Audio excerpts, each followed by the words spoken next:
ಹರೇ ಶ್ರೀನಿವಾಸ ಗುರು ರಾಘವೇಂದ್ರ.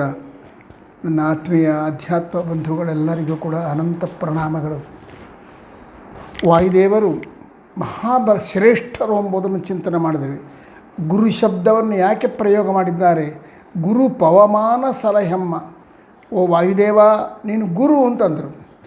ಈಗಾಗಲೇ ಬ್ರಹ್ಮದೇವರ ಸ್ತೋತ್ರ ಮಾಡುವಾಗ ಅಲ್ಲಿ ಜಗದ್ಗುರುವೇ ಅಂತ ಹೇಳಿಬಿಟ್ಟಿದ್ದಾರೆ. ಮತ್ತು ಇಲ್ಲಿ ಗುರು ಎಂಬುದು ಗುರು ಅರ್ಥದಲ್ಲಿ, ಜ್ಞಾನಬೋಧಕ ಎಂಬ ಅರ್ಥದಲ್ಲಿ ಹೇಳ್ತಾ ಇಲ್ಲ. ಗುರು ಶಬ್ದಕ್ಕೆ ಅನೇಕ ಅರ್ಥಗಳು. ಗುರು ಅಂದರೆ ಶ್ರೇಷ್ಠ ಅಂಥೇಳಿ, ಮಹಾಬಲಶಾಲಿ ಅಂಥೇಳಿ, ಪ್ರಭಾವಯುಕ್ತನಾಗಿರ್ತಕ್ಕಂಥ ವ್ಯಕ್ತಿ, ಈ ಅನೇಕ ಇಂಥ ಅರ್ಥಗಳು ಬಹಳ ಇರೋದರಿಂದ ಇಲ್ಲಿ ಶ್ರೇಷ್ಠ ಎಂಬುದರ ಬಗ್ಗೆ ಚಿಂತನೆ ಮಾಡಿದರು. ಅದನ್ನು ನಾವು ನೋಡಿದ್ವಿ. ಹೇಗೆ ಶ್ರೇಷ್ಠ ವಾಯುದೇವರು, ಅವರಿಗೆ ಕಲಿಯ ದೋಷನೇ ಇಲ್ಲ, ಅಜ್ಞಾನಾದಿಗಳೇ ಅವರಲ್ಲಿ ಪ್ರವೇಶ ಮಾಡೋದಿಲ್ಲ. ಆದ ಕಾರಣವೇ ಅವರು ಶ್ರೇಷ್ಠರು. ಬರೀ ಅಜ್ಞಾನಾದಿಗಳು ಒಂದೇ ಅಲ್ಲ, ಅವರು ಭಗವಂತನ ಬಗ್ಗೆ ವಿಶಿಷ್ಟವಾದ ಜ್ಞಾನದಿಂದ ಕೂಡಿಕೊಂಡಿರ್ತಾರೆ. ಎಲ್ಲ ಕೇವಲ ಜಗತ್ತಿನ ಜ್ಞಾನ ಅವರ ತಲೆಯಲ್ಲಿ ನಿರಂತರ ಇರ್ತಾರೆ. ಸುಮ್ಮನೆ ಒಂದು ಸಲ ಕಣ್ಣು ಮುಚ್ಚಿಕೊಂಡು ಸ್ಮರಣೆ ಮಾಡಿದ ಸಾಕು, ಇಡೀ ವಿಶ್ವದ ಪರಿಚಯ ಅವರಿಗೆ ಆಗಿಬಿಡುತ್ತದೆ. ಆದರೆ ಭಗವಂತನ ಬಗ್ಗೆ ಮಾತ್ರ ಆಲೋಚನೆ ಮಾಡಿ ಯಥಾಯೋಗ್ಯವಾಗಿ ತಿಳ್ಕೋತಾರಮ್ಮ. ಅದ ಕಾರಣ ಅವರು ಶ್ರೇಷ್ಠರು ಅಂತಂದ್ವಿ. ಅವರು ಮಹಾಬಲಶಾಲಿಗಳು. ಎಂಥ ಬಲಶಾಲಿ ಅಂತಂದರೆ ಇಡೀ 14 ಲೋಕಗಳನ್ನು ಅನುರೂಪವಾಗಿ ಒಂದು ಸಾಸಿವೆಯ ಕಾಳಿನಂತೆ ತಮ್ಮ ಮೇಲೆ ಧರಿಸಿಕೊಂಡಿದ್ದಾರೆ. ಮತ್ತು ಇಂಥ ಬಲವಂತರು, ಎಷ್ಟು ಬಲಶಾಲಿಗಳು ಅಂತಂದರೆ, ಎಷ್ಟು ಜೀವಿಗಳು ಅಂತಿದ್ದಾರೋ ಆ ಜೀವಿಗಳಲ್ಲೆಲ್ಲ ಇದ್ದು ನಿರಂತರ ಒಂದು ಕ್ಷಣವೂ ವಿಶ್ರಾಂತಿ ಇಲ್ಲದಲೇ ಶ್ವಾಸೋಚ್ಛ್ವಾಸ ಮಾಡ್ತಾ ಇರ್ತಾರೆ. ಇದರಿಂದ ಮಹಾಬಲಶಾಲಿಗಳು. ಆಮೇಲೆ ಕೇಳಿದ್ವಿ, ವಾಯು ವಜ್ರಕಾಯ ಅಂದರೆ ಅವರ ದೇಹ ಅಪೂರ್ವವಾಗಿರತಕ್ಕಂಥದ್ದು, ಬಹಳ ಸುದೃಢವಾಗಿರತಕ್ಕಂಥದ್ದು. ಅದಕ್ಕೆ ಎಲ್ಲಿ ಅದೆ ಅಂದರೆ ಪದ್ಮಪುರಾಣ ಹೇಳ್ತದೆ, ಭಾಗವತ ಹೇಳ್ತದೆ. ಅದರಲ್ಲಿ ಪದ್ಮಪುರಾಣ, ಸ್ಕಾಂದ ಪುರಾಣ ಮತ್ತು ಪದ್ಮಪುರಾಣ ಎರಡೂ ಹೇಳ್ತಾವೆ. ಮತ್ತು ಉಪನಿಷತ್ತು ಹೇಳ್ತಾವೆ. ಸಮುದ್ರ ಮಥನ ಮಾಡಿದಾಗ ಭಯಂಕರವಾದ ಕಾಲಕೂಟ ವಿಷ ಬಂತು. ಆ ಬಂದ ಕಾಲಕೂಟ ವಿಷವನ್ನು ಇಬ್ಬರು ಕುಡಿದ್ರು. ಒಬ್ಬರು ವಾಯುದೇವರು, ಮತ್ತೊಬ್ಬ ರುದ್ರದೇವರು ಕುಡಿದ್ರು. ರುದ್ರದೇವ ನೀಲಕಂಠ, ಅದರಿಂದ ನೀಲಕಂಠ ಅಂತ ಕರೆಸಿಕೊಂಡ. ವಾಯುದೇವರು ಅದನ್ನು ಕುಡಿದು ಜೀರ್ಣ ಮಾಡಿಕೊಂಡ್ರು. ಆದ ಕಾರಣ ಅವರು ವಜ್ರ, ಅವರ ದೇಹ ಯಾತಕ್ಕೂ ಮಣಿಯೋದಿಲ್ಲ, ಅದು ನಾಶವಾಗುವುದಿಲ್ಲ. ಅದೇ ಕಾಲಕೂಟ ಬೇರೆಯವರು ಪಾನ ಮಾಡಿದರೆ ಒಂದು ಕ್ಷಣದಲ್ಲಿ ಭಸ್ಮ ಆಗಿ ಹೋಗ್ತಾರೆ. ಅಂಥ ಜಗತ್ತನ್ನೇ ಸುಡತಕ್ಕಂಥ ಶಕ್ತಿ ಉಳ್ಳ ಆ ಕಾಲಕೂಟವನ್ನು ಸುನಾಯಾಸವಾಗಿ ಪಾನ ಮಾಡಿದ ವ್ಯಕ್ತಿ ಯಾರಂದರೆ ವಾಯುದೇವರಾದ ಕಾರಣ ಅವರು ವಜ್ರ ಶರೀರ ಅಂತಂದರು. ಮತ್ತೊಂದು ಚಿಂತನೆ ಮಾಡಿದ್ವಿ, ದೇವತೆಗಳಿಗೂ ದೈತ್ಯರಿಗೂ ಯಾವಾಗಲೂ ಯುದ್ಧ ನಡೀತಾ ಇರುವಾಗ ಒಮ್ಮೆ ದೇವತೆಗಳೆಲ್ಲ ಭಗವಂತನನ್ನು ಪ್ರಾರ್ಥನೆ ಮಾಡಿದರು. ಇದೇನು ಸ್ವಾಮಿ, ಯಾವಾಗಲೂ ಯುದ್ಧ ಆಗ್ತಾನೆ, ಯುದ್ಧ ಆದಾಗೆಲ್ಲ ಒಮ್ಮೆ ಅವ್ರು ಗೆಲ್ತಾರೆ, ಒಮ್ಮೆ ನಾವು ಗೆಲ್ತೀವಿ. ನಾವು ಸೋತಾಗ ಅವರಿಂದ ಬಹಳ ದೆಬ್ಬೆ ತಿಂತೀವಿ. ನಮಗೆ ಅನೇಕ ವಿಧವಾಗಿರ್ತದೆ ಶಸ್ತ್ರಾಸ್ತ್ರಗಳ ಪ್ರಯೋಗದಿಂದ ಗಾಯಗಳಾಗ್ತವೆ, ನರಳ್ತೀವಿ, ಕಷ್ಟಪಡ್ತೀವಲ್ಲ ಅಂತಂದಾಗ ಭಗವಂತ ಹೇಳಿದ, ಉದ್ಗೀತ ನಾಮಕ ಪರಮಾತ್ಮನ ಉಪಾಸನೆ ಮಾಡಿರಿ, ಯಾವುದೋ ಒಂದು ಅಧಿಷ್ಠಾನದಲ್ಲಿ ಮಾಡಿರಿ ಅಂತ ಹೇಳಿದ. ಆಗ ಎಲ್ಲ ದೇವತೆಗಳು ಸೇರಿ ಅಗ್ನಿ ಅಂತರ್ಯಾಮಿಯಾಗಿರ್ತಕ್ಕಂಥ ಉದ್ಗೀತನನ್ನು ಉಪಾಸನ ಮಾಡಿದರು. ಅಗ್ನಿ ಬಾಯಿಗೆ ನಿಯಾಮಕ, ಈ ಬಾಯಿ ಏನದಲ್ಲ ವದನಕ್ಕೆ ಅಭಿಮಾನಿ. ಮುಂಜಾನೆಯಿಂದ 6 ಗಂಟೆ ತನಕ ಅಗ್ನಂತರ್ಯಾಮಿಯಾಗಿರ್ತಕ್ಕಂಥ ಉದ್ಗೀತ ನಾಮಕ ಪರಮಾತ್ಮನ ಉಪಾಸನ ಮಾಡಿದರು. ಯಾವಾಗ ಸಾಯಂಕಾಲ ಆಯಿತೋ, ಸೂರ್ಯ ಅಸ್ತಂಗತನಾದನೋ, ಕತ್ತಲು ಬಂದ ಕೂಡಲೇ ದೈತ್ಯರು ಬಂದರು, ಆ ಅಗ್ನಿಯನ್ನು ಹಾಳು ಮಾಡಿಬಿಟ್ರು. ಈಗಾಗಲೇ ಹೇಳಿದ್ದೀನಿ, ಇದರ ಹಿನ್ನೆಲೆಯ ಅರ್ಥ ಭಾಳ ಅಪೂರ್ವವಾಗಿರತಕ್ಕಂಥದ್ದು. ಉಪನಿಷತ್ತು ಈ ಚಿಂತನೆಯಲ್ಲಿ ಕೊಡ್ತದೆ. ಬಾಯಿ ಇದು ಒಳ್ಳೆಯದ ಒಂದು ಇಂದ್ರಿಯ. ಆದರೆ ಏನಾಗಿದೆ ಗೊತ್ತನಾ, ಈ ಬಾಯಿಗೆ ಇದು ಒಳ್ಳೆ ಮಾತುಗಳನ್ನು ಆಡ್ತದೆ, ಕೆಟ್ಟ ಮಾತುಗಳನ್ನು ಆಡ್ತದೆ. ಒಳ್ಳೆ ಪದಾರ್ಥಗಳನ್ನು ತಿಂತದೆ, ಕೆಟ್ಟ ಪದಾರ್ಥಗಳನ್ನು, ಭಗವದರ್ಪಿತವಾದ ಪದಾರ್ಥಗಳನ್ನು ತಿಂತದೆ, ಕೆಟ್ಟ ಪದಾರ್ಥಗಳನ್ನು ತಿಂತದೆ. ಅಂದರೆ ಶುಚಿಯಾಗಿ ಇರಬಲ್ಲದು, ಕೆಟ್ಟು ಹೋಗಬಲ್ಲದು. ದೈತ್ಯರ ಪ್ರಭಾವಕ್ಕೊಳಗಾಯಿತು, ಅಜ್ಞಾನಕ್ಕೊಳಗಾಯಿತು ಅಂತಂದಾಗ ಒಳ್ಳೆ ಪುಣ್ಯಾತ್ಮ ಇರ್ತಾನೆ, ನಡಿ ಹೋಟ್ಲ ತಿಂದ್ಬಿಡೋಣ ಅಂತೇಳಿ ಹೋಟ್ಲ ತಿಂದುಬಿಡ್ತಾನೆ. ಅಂದರೆ ಭಗವಂತನಿಗೆ ಅರ್ಪಿತವಾಗದೇ ಇರತಕ್ಕಂಥ ಆಹಾರವನ್ನು ಸೇವನೆ ಮಾಡಿಬಿಡ್ತಾನೆ. ಒಮ್ಮೊಮ್ಮೆ ಒಳ್ಳೆ ಜ್ಞಾನ ಇತ್ತು, ಬೇಡಪ್ಪ ಕೆಟ್ಟದೆಲ್ಲ ತಿನ್ನಬಾರ್ದು, ಅದು ಹೊಲಸು, ಭಗವದ್ ಅರ್ಪಿತವಾದ ಪದಾರ್ಥಗಳನ್ನು ತಿನ್ನಬೇಕು ಅಂತಾನೆ.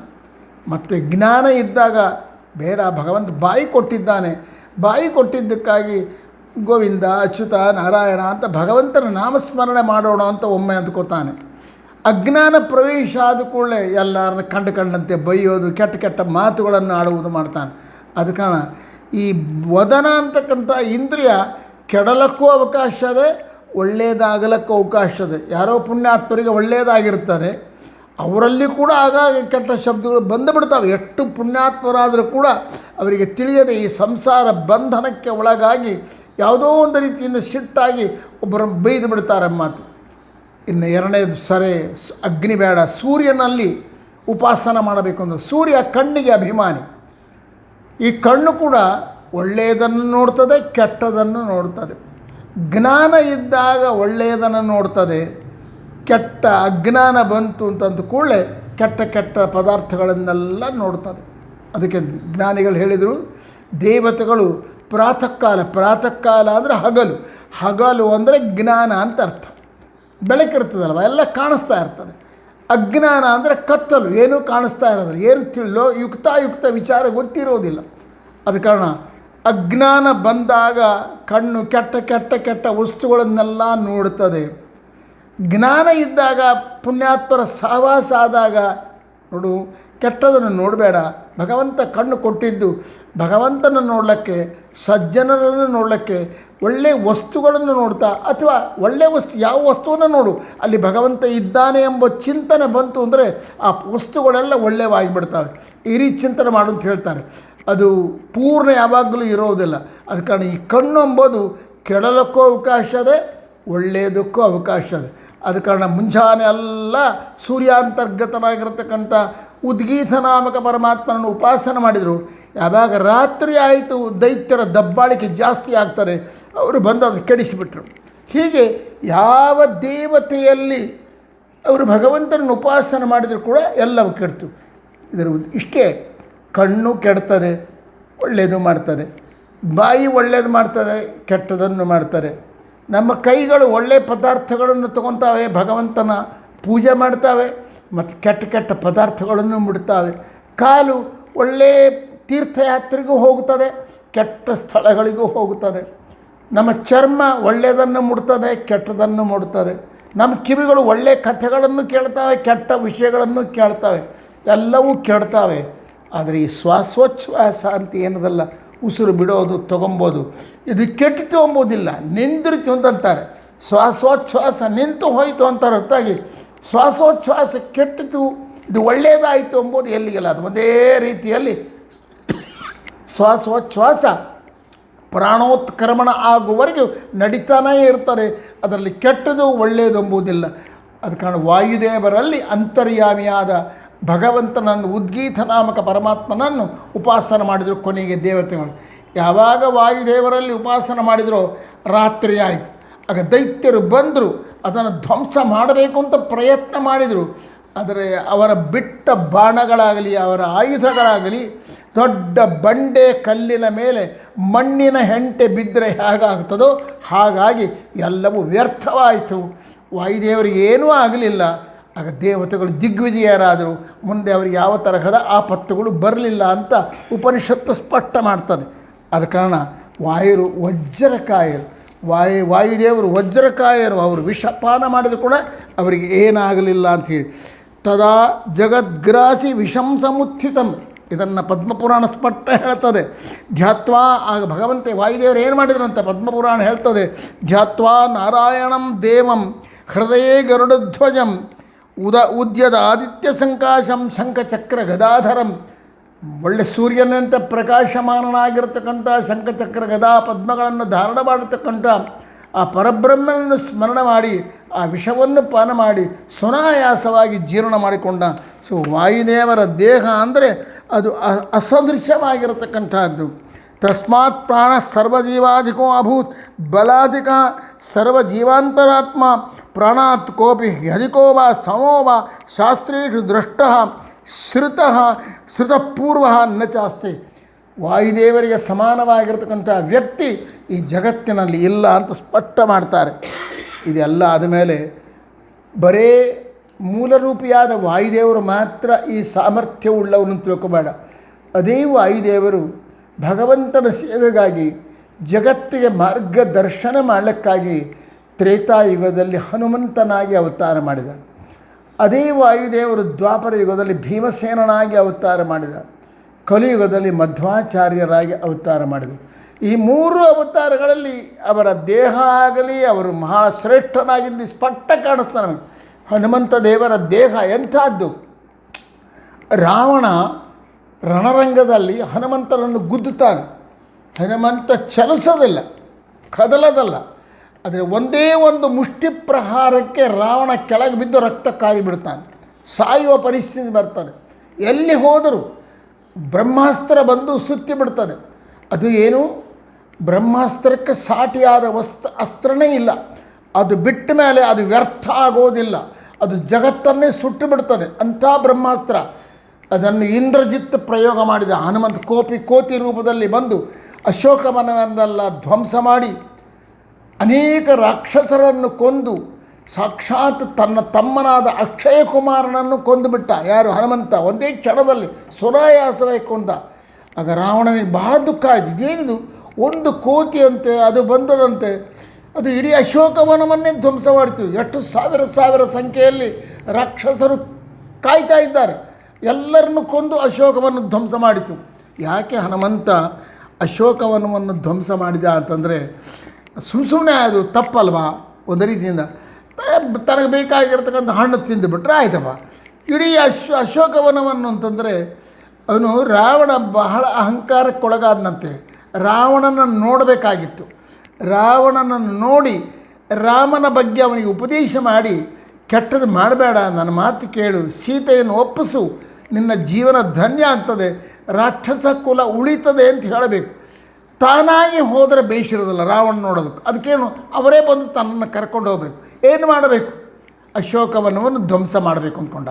ಹೌದು, ಆದರೂ ಕೂಡ ರಾವಣನ ನೋಡಬೇಕಾದರೆ ಇಬ್ಬರು ಮೂರು ಮಂದಿ ರಾಕ್ಷಸರನ್ನ ಹೊಡೆದ್ರೆ ಸರಿ ಹೋಗ್ತಿತ್ತಲ್ಲ. ಇಲ್ಲ, ಮತ್ತೇನು ಮಾಡ್ತಾನೆ, ರಾವಣನಿಗೆ ಒಂದು ಅಹಂಕಾರ ಇತ್ತಂತೆ. ದೇವಲೋಕದಲ್ಲಿ ಅಶೋಕ, ಎಲ್ಲಿ ಇಂದ್ರಲೋಕದಲ್ಲಿ ನಂದನೋದ್ಯಾನ ಅಂತದು. ಆ ನಂದನೋದ್ಯಾನ, ಅದಕ್ಕೆ ಹೆಸರೇ ನಂದನೋದ್ಯಾನ. ಅಂದರೆ ಆ ಉದ್ಯಾನದಲ್ಲಿ ಪ್ರವೇಶ ಮಾಡಿಬಿಟ್ರೆ ಎಂಥ ದುಃಖದಲ್ಲಿರುವ ವ್ಯಕ್ತಿಗೂ ಕೂಡ ಆನಂದ ಆಗಿಬಿಡ್ತದೆ. ಆ ವನದ ಒಂದು ಸ್ಪೆಷಾಲಿಟಿ. ರಾವಣ ಇಂದ್ರನನ್ನು ಗೆದ್ದು ತಾನು ಲಂಕೆಯಲ್ಲಿ ಒಂದು ವನವನ್ನು, ಅಂದರೆ ಒಂದು ಪಾರ್ಕ್, ಒಂದು ಉದ್ಯಾನವನ್ನು ನಿರ್ಮಾಣ ಮಾಡಿದ. ಹೇಳಿದ, ಇಂದ್ರ, ನೀನು ಇಲ್ಲಿವರೆಗೆ ನಿನ್ನ ನಂದನೋದ್ಯಾನನೇ ಬಹಳ ಶ್ರೇಷ್ಠ ಅಂದ್ಕೋತಾ ಇದ್ದಿ, ಅದಕ್ಕೆ ಸಮಾನವಾದ್ದಿಲ್ಲ. ಅದು ಎಲ್ಲರ ದುಃಖವನ್ನು ಕಳೀತದೆ, ಆನಂದ ಕೊಡ್ತಾ ಅಂತೀಯಲ್ಲ. ನಾನೊಂದು ಉದ್ಯಾನವನ್ನು ನಿರ್ಮಾಣ ಮಾಡ್ತೀನಿ ನೋಡು, ಅದು ಹೇಗಿರ್ತದೆ ಗೊತ್ತಾ? ಅದು ಎಲ್ಲರಿಗೂ ಆನಂದ ಕೊಡ್ತದೆ. ಆಶ್ಚರ್ಯ ಏನು ಗೊತ್ತನಾ? ನಿಜವಾಗಿ ರಾವಣ ನಿರ್ಮಾಣ ಮಾಡಿದ ಆ ಅಶೋಕವನದಲ್ಲಿ ಯಾರು, ರಾವಣನೇ ಒಮ್ಮೊಮ್ಮೆ ಮನಸ್ಸಿಗೆ ಬೇಜಾರಾಯಿತು ಅಂದರೆ ಹೋಗಿ ಕೂತ್ಕೊಂಡ್ಬಿಟ್ರೆ ಆನಂದ ಆಗಿಬಿಡ್ತಿತ್ತು ಅವನಿಗೆ. ಅಂದರೆ ಅದು ಆ ಪ್ರಕೃತಿನೇ ಅಂತ. ಅದು ಅಲ್ಲಿರ್ತಕ್ಕಂಥ ಗಿಡಗಳು, ಅಲ್ಲಿರ್ತಕ್ಕಂಥ ವಾತಾವರಣ, ಅಲ್ಲಿ ಬೀಸುವ ಗಾಳಿ, ಅಲ್ಲಿ ಸೂರ್ಯ ಚಂದ್ರರು ಯಾವಾಗಲೂ ಇರಬೇಕಂತೆ. ಸೂರ್ಯ ಅಸ್ತಂಗತನಾಗುವುದಿಲ್ಲ. ಅಶೋಕವನದ ಮೇಲೆ ಯಾವಾಗಲೂ ಎಷ್ಟು ಬೆಳಕು ಬೇಕೋ ಅಷ್ಟೇ ಬೆಳಕು ಬಿಡಬೇಕು. ಭಾಳ ಬಿಸಿಲು ಬಿಟ್ಟಾತಂದರೆ ಸೂರ್ಯ ಅಂತಿದ್ದ ರಾವಣ.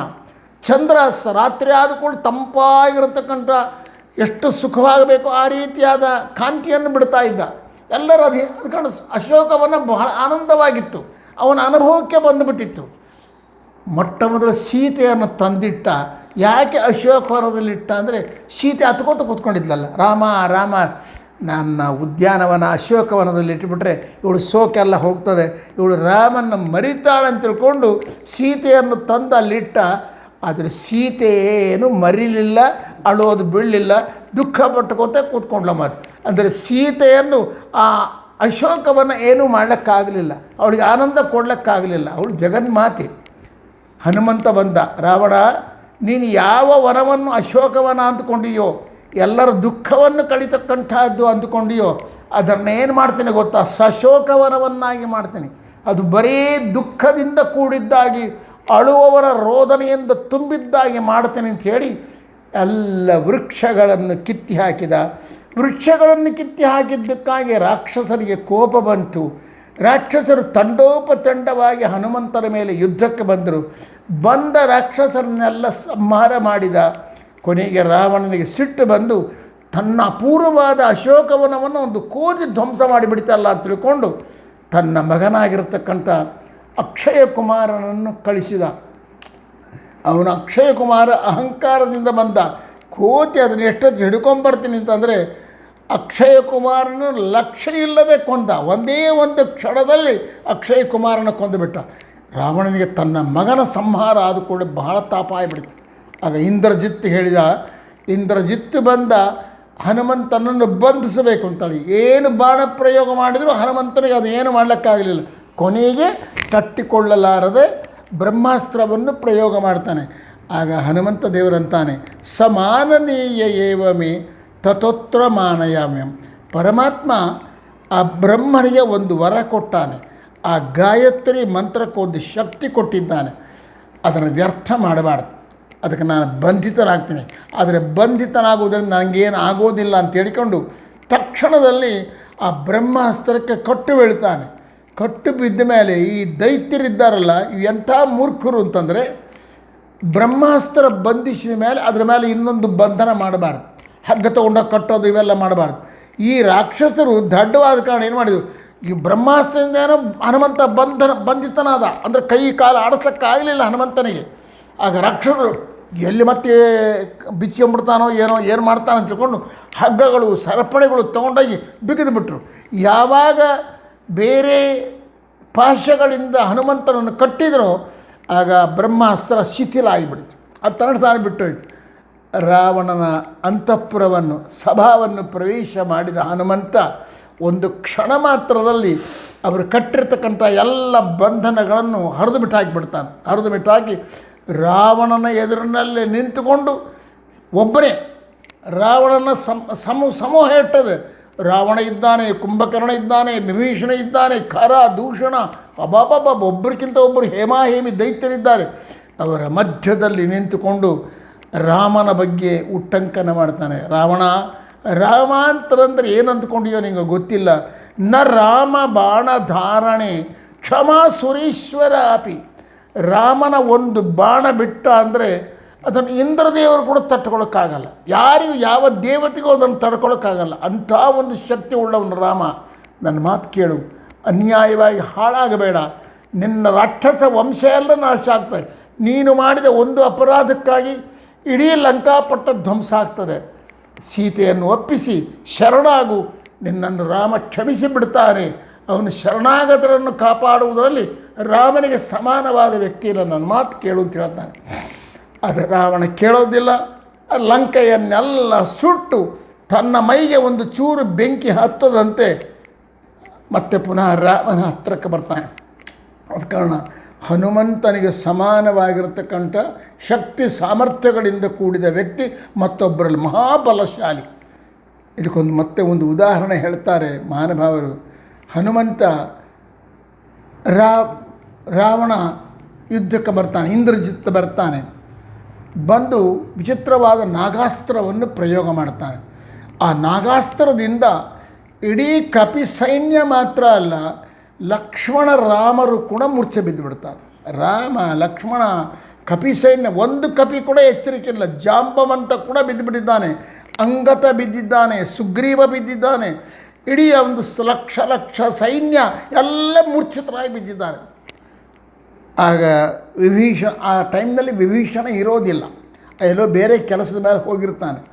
ಬರ್ತಾನೆ, ನೋಡ್ತಾನೆ, ಇದೇನು ಇದು, ಇಷ್ಟು ಕಪಿಗಳೆಲ್ಲ ಬಿದ್ದುಬಿಟ್ಟಾವೆ. ರಾಮ ಬಿದ್ದಾನೆ, ಲಕ್ಷ್ಮಣ ಬಿದ್ದುಬಿಟ್ಟಿದ್ದಾನೆ, ಸುಗ್ರೀವ ಬಿದ್ದಾನೆ, ಜಾಂಬವಂತ. ಬಹಳ ಹುಡುಕಿದ, ಯಾರಿಗೂ ಎಚ್ಚರಿಕಿಲ್ಲ. ಸ್ವಲ್ಪ ಜಾಂಬವಂತ ಉಸಿರಾಡ್ತಾ ಇದ್ದಂತೆ, ಮುಳುಗ್ತಾ ಇದ್ದ. ಅವನಿಗೆ ಸ್ವಲ್ಪ ಇಲ್ಲ ಎಚ್ಚರಿಕೆ ಇತ್ತು. ಆಗ ಆ ಜಾಂಬವಂತನ ಹತ್ರ ಬಂದು ಕೇಳ್ತಾನೆ ವಿಭೀಷಣ, ತಾತ ಜಾಂಬವಂತ ಇದೇನಿಂತ ಅನಾಹುತ ಆಯಿತು. ಹೌದು, ಏನು ಮಾಡಲಿಕ್ಕಾಗ್ತದೆ. ರಾವಣ ಬಂದು ಇಂದ್ರಜಿತ್ ಬಂದು ನಾಗಾಸ್ತ್ರ ಪ್ರಯೋಗ ಮಾಡಿ ಎಲ್ಲರನ್ನೂ ಕೆಡಿಬಿಟ್ಟಿದ್ದಾನೆ. ಈಗ ಅದರ ಬಗ್ಗೆ ಆಲೋಚನೆ ಮಾಡಬೇಡ. ಏನು ಮಾಡಬೇಕು? ಏನೂ ಇಲ್ಲ. ಹನುಮಂತ ಇದ್ದಾನ, ಮಲಿಕೊಂಡಾನ. ಹನುಮಂತ ಕೂಡ ಬಿದ್ದಾನ, ಏನು ನೋಡು ಅಂತಾನೆ. ಆಗ ಹುಡುಕೊಂಡು ಬರ್ತಾನೆ. ಅಲ್ಲಿ ದೂರದಲ್ಲಿ ಹನುಮಂತ ಧ್ಯಾನಾಸಕ್ತನಾಗಿ ರಾಮ ರಾಮ ರಾಮ ಅಂತ ಜಪ ಮಾಡಿಕೊತ ಕೂತ್ಕೊಂಡ್ಬಿಟ್ಟಿರ್ತಾನೆ ಏಕಾಂತದಲ್ಲಿ. ಓಡಿ ಬರ್ತಾನೆ ವಿಭೀಷಣ. ಜಾಂಬವಂತ, ತಾತ ಹನುಮಂತ ಎಚ್ಚರಿಕೆಯಿಂದಿದ್ದಾನೆ, ಜಪ ಮಾಡ್ತಾ ಕೂತ್ಕೊಂಡಿದ್ದಾನೆ. ಈ ಕಡೆ ಇಲ್ಲ, ಧ್ಯಾನ ಎಲ್ಲ ರಾಮನ ಕಡೆ ಧ್ಯಾನ ಇಟ್ಕೊಂಡು ಕೂತ್ಕೊಂಡಿದ್ದಾನೆ. ಆಗ ವಾಲ್ಮೀಕಿ ರಾಮಾಯಣದಲ್ಲಿ ಜಾಂಬವಂತ ಹೇಳುವ ಮಾತೇನು ಗೊತ್ತಿನ, ವಿಭೀಷಣ ಇನ್ನು ಆಲೋಚನೆ ಬಿಟ್ಟುಬಿಡು. ನಾವೆಲ್ಲ ಎಚ್ಚರ ಇದ್ದು ಹನುಮಂತ ಬಿದ್ದಿದ್ದರೆ ಏನು ಪ್ರಯೋಜನ ಇಲ್ಲ. ನಾವೆಲ್ಲ ಇಷ್ಟು ಮಂದಿ ಬಿದ್ದರೂ ಪ್ರಯೋಜನ ಇಲ್ಲ, ಏನು ಸಮಸ್ಯೆ ಇಲ್ಲ. ಹನುಮಂತ ಒಬ್ಬನೇ ಎಚ್ಚರಿಕೆಯಿಂದ ಇದ್ದಾನಲ್ಲ, ಅವನು ನಮ್ಮನ್ನು ಎಬ್ಬಿಸ್ತಾನೆ, ಎಲ್ಲರನ್ನೂ ಎಬ್ಬಿಸ್ತಾನೆ ಅಂತ ಹೇಳ್ತಾನೆ. ಅಂಥ ಒಂದು ದೇಹದ ಆರೋಗ್ಯವುಳ್ಳಂಥ ಮಹಾನುಭಾವ ಯಾರು ಅಂದರೆ ಹನುಮಂತ. ಕಪಿಗಳ ಸೈನ್ಯ ಎಲ್ಲ ರಾಮನ ಮುಂದೆ ಬಂದು ನಿಂದಿರ್ತಾವೆ. ಬಂದು ನಿಂತಾಗ ರಾಮ ಏನು ಮಾಡಿದ ಅದನ್ನು ನಾಳೆ ಹೇಳಬೇಕು ಅಂತೇಳಿ ಅಂದ್ಕೋತ ಇಲ್ಲಿ ಸಮಾಪ್ತಿ ಮಾಡೋಣ.